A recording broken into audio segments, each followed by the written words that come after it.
Fuck this intro in this version of the fucking game. Ladies and gentlemen, boys and girls, welcome to our Let's Play of Paper Mario, the Thousand Years Door.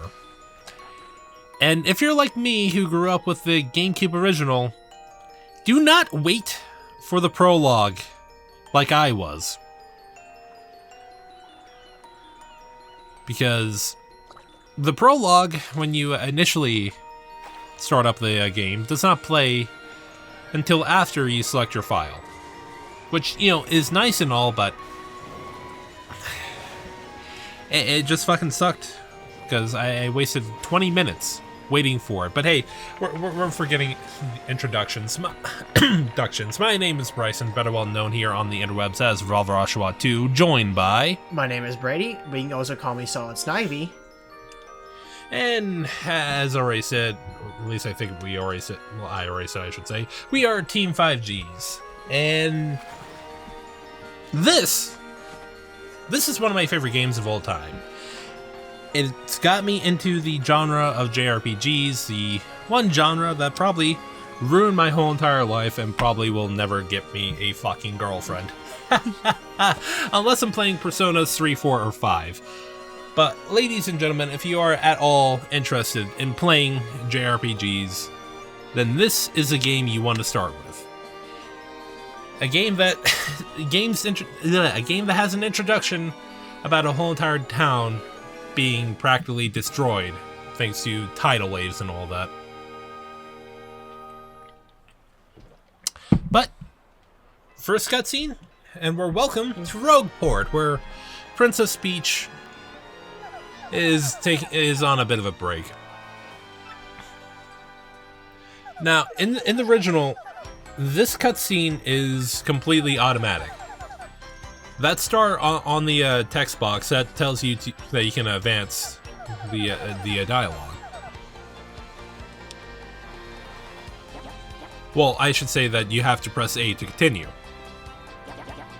In the original, no, this plays before the title screen even pops up. Which, speaking of which, after starting up the game, if you exit out of this version and enter back in, it will act just like the GameCube original, which slightly pissed me off. Only slightly, because again, I was waiting for the damn thing for 20 minutes. I was on the damn title screen for 20 minutes. But that treasure chest is what kicks off this whole entire plot. And as we get a cameo from a party member from the previous game, this is a bit of a treasure hunt type of deal.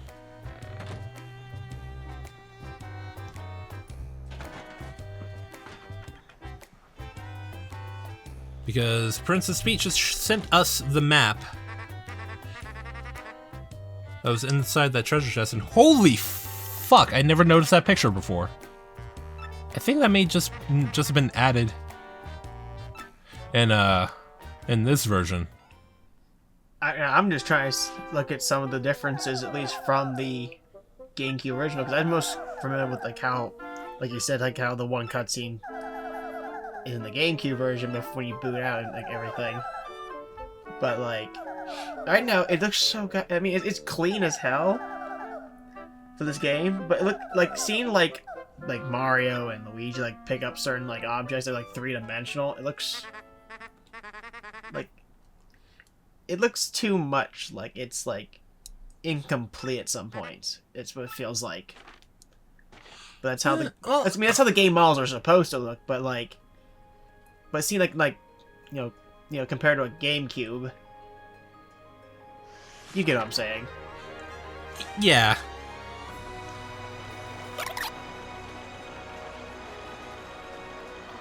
Son of a bitch, Okay, so whenever I have text on the screen to draw attention, I put the Oshawa cry on. Yes, I heard. And apparently, yeah, I didn't fucking delete it from when from the last couple of the Signalis videos. Holy fuck. I was wondering why I heard that, and I was like, what? Why did... Oh. But, anyways, we're here at Rogueport, the central hub of the game.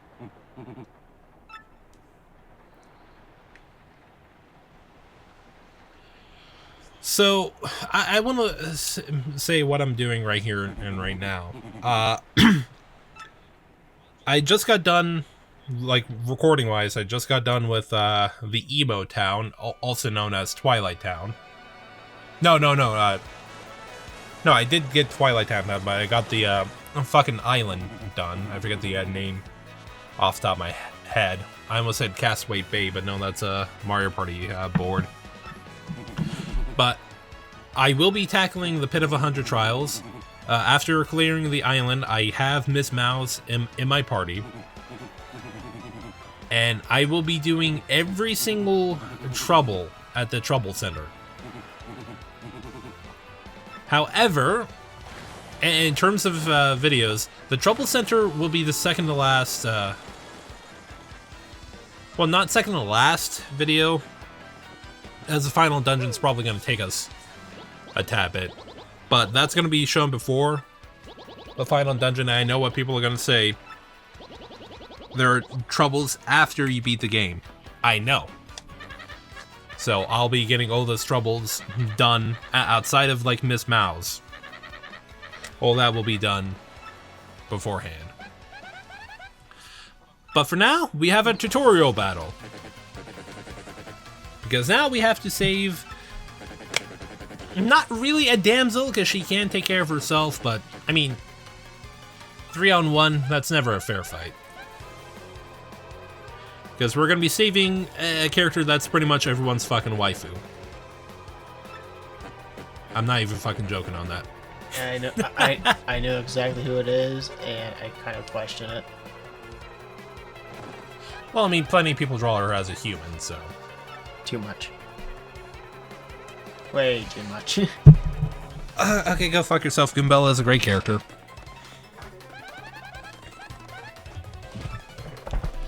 Alright. And I forgot to edit it into the raw, but round 1 should have popped up right here and right now. We are fighting this guy multiple fucking times. Actually, no way. I should put round 1 in after the battle transition. Because, yeah, meet Lord Crump.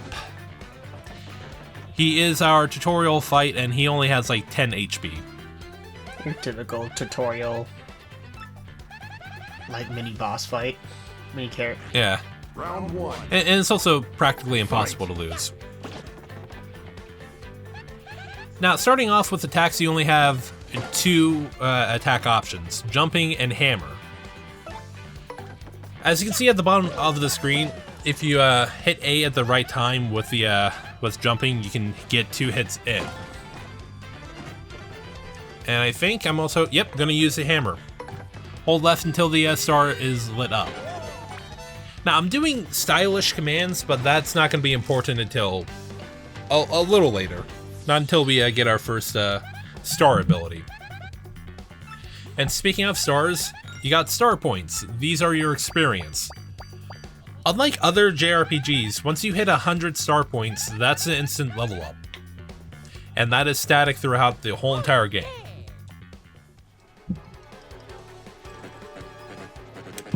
But if you're doing too well, they will start taking away the amount of star points you're gonna get. But that doesn't really matter at the moment, because we're getting jumped. Time for an all-out attack. I've been waiting for this. But no, we actually get out of this pretty easily, because those guys, the X-Nauts, are a bunch of idiots. They're dumb as bricks. Well, they don't even notice until we walk away that, you know, we escaped. I think they're way too... There's too many of them to really figure out, like, that you just, like, left all of a sudden. Yep. Where'd they go, huh? You, Johnson, did you see them? Anyone? Yeah, no. So get wrecked, Lord Crump. I'm probably saying his name wrong, but fuck it. I thought it was Crump then. Then I probably have it right. Ugh. But with that, we have our first party member. Although if you see in the background, we're about to see someone get jumped. Oh, God.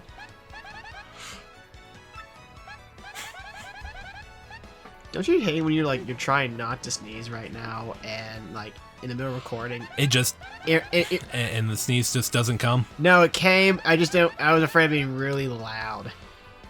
Dude, I will cut that shit out. You don't need to bother about that whole entire thing. But it also gives me a stuffy nose. So, yeah. You're gonna die one day from holding back your sneezes.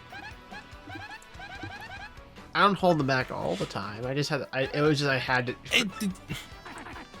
Still though, it's not a good idea. No, it's not. But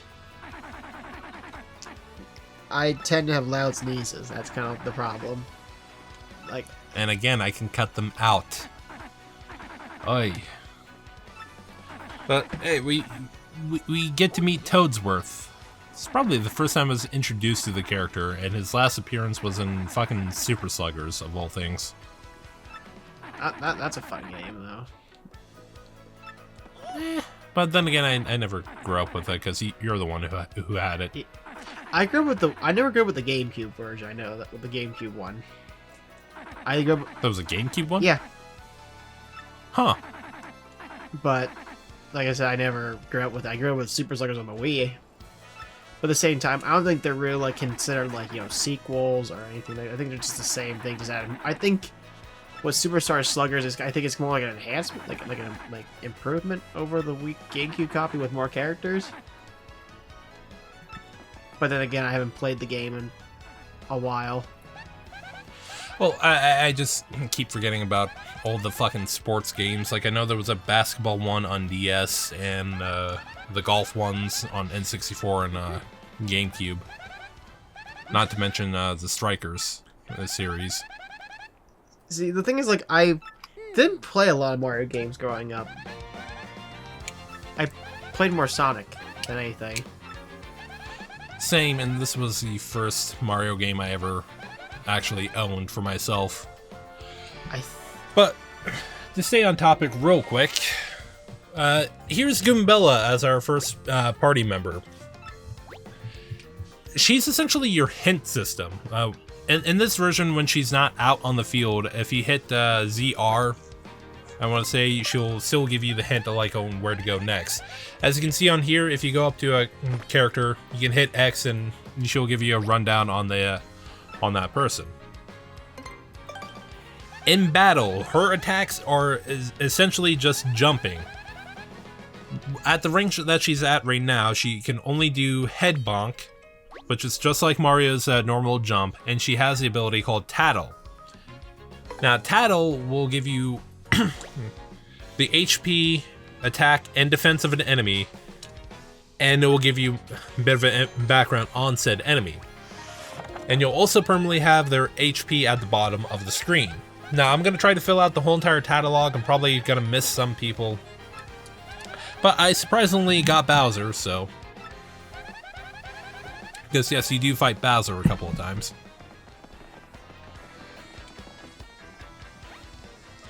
But...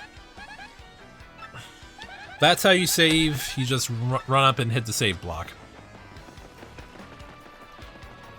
But sorry for cutting you off. You were saying? What was I saying? I'm trying to think of the first Mario game I actually owned. I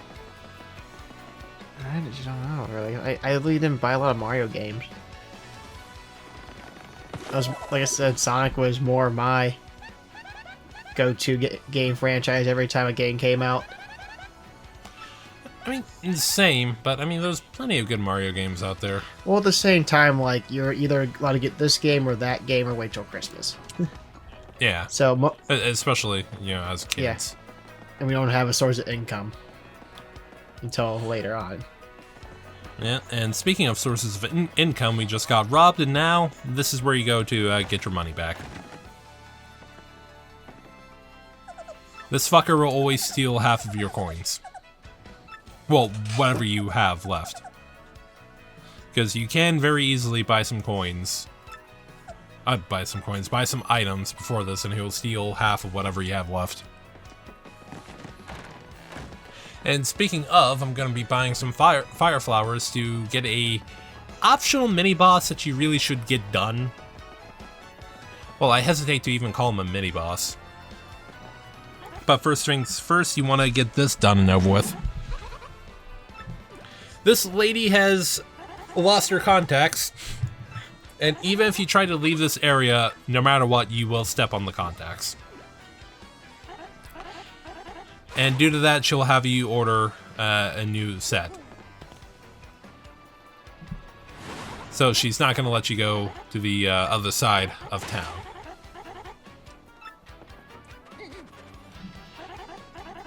And now, don't do what I did when I replayed this game like last year. You want to order them right now. Because if you don't, you have to spend time to like walk away, like go to like a different area and come all the way back. It may not seem like that big of a deal, but it is fucking annoying.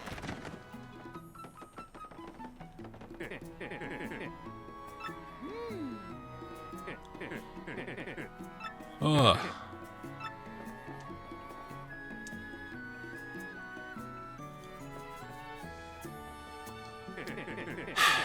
Oh, you know, I almost forgot to mention, the run I'm doing, I'm kind of doing a old BP run, but I do upgrade my HP and FP, like, at least once or twice. It is 100% possible to play this whole entire game by only upgrading BP. And if you're gonna ask, oh, what about health? Well, there are some items that require you to be at a certain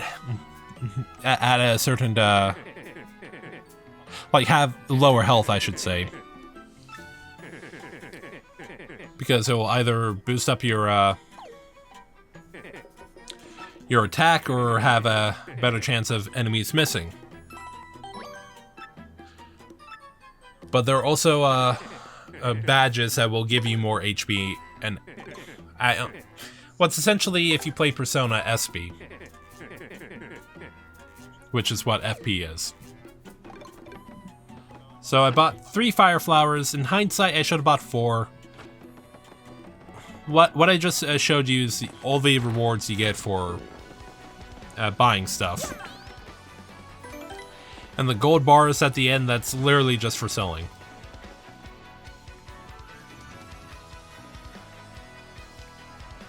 And so, over on the east side, you really do want to fight this guy as soon as you get the chance. Because you will have to pay that each time if you want to cross over to that side.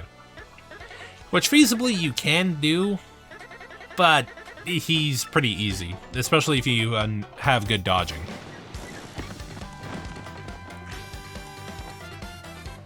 And so, since this is the first JRPG we're doing,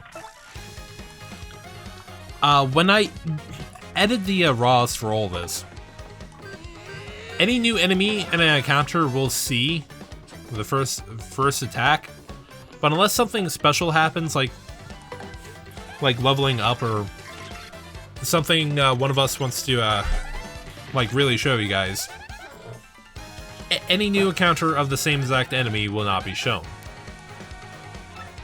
Now, guess here, 20 HP, 3 attack, 0 defense. Don't jump no matter what. It's kind of the reason why I bought fire flowers.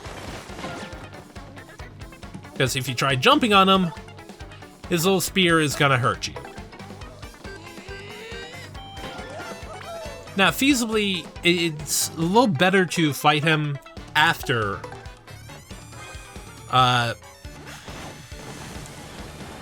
you get your first star ability, because I very easily not just go in danger here, but I think I get very, very close to Peril. Which Peril means it's 1 HP.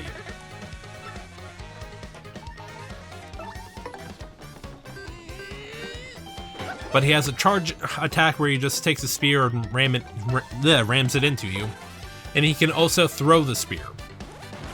Now, as you guys have been seeing, I've been guarding attacks like that. If you hit A at the right time, you will guard an attack. It just means you'll take less damage than what you really would. You can also hit B to do a super guard, which means absolutely no damage to you if the enemy gets up close and personal. But you also deal damage to the enemy itself. I suck at doing super guards. I barely actually get them off. In fact, there we go. That's with me in Peril. But if you think you can master super guards, then trust me, you definitely want to do super guards. And with that, Gus is defeated, and we got 22 star points out of that. What a fantastic way to end the episode. But episode 1 of Paper Mario, what are you thinking about it? I mean, I still prefer the graphics from the GameCube. Same, but it's still not a bad looking game. My only actual issue is that because of how big they bumped the graphics up, they had to put it at 30 frames, which normally I don't care, but with how Paper Mario Thousand Year Door is, I would rather it be at 60. I mean, that's wait till it's when the Switch 2 is out, and then we're crystal clear. Yeah, that's most likely going to be when it's at 60. Well, I mean, unless you're emulating it, but Switch emulation is way too fucking annoying for me to even bother with. I don't even want to worry about it at the moment, really, until there's actually an efficient way to, emulate Switch games. Yeah. Especially with some of the shit I've seen some people mod, because for Mario Party Superstars, I've seen someone replace all but the event spaces with either battle, chance time, or Bowser spaces. That's just evil. I mean, I'll send you the video for it, because it's actually... It took them a while. Like, they cut it up into, like, a half-hour video. But yeah, that shit is, like... stupid. Well, yeah, but still fun to watch.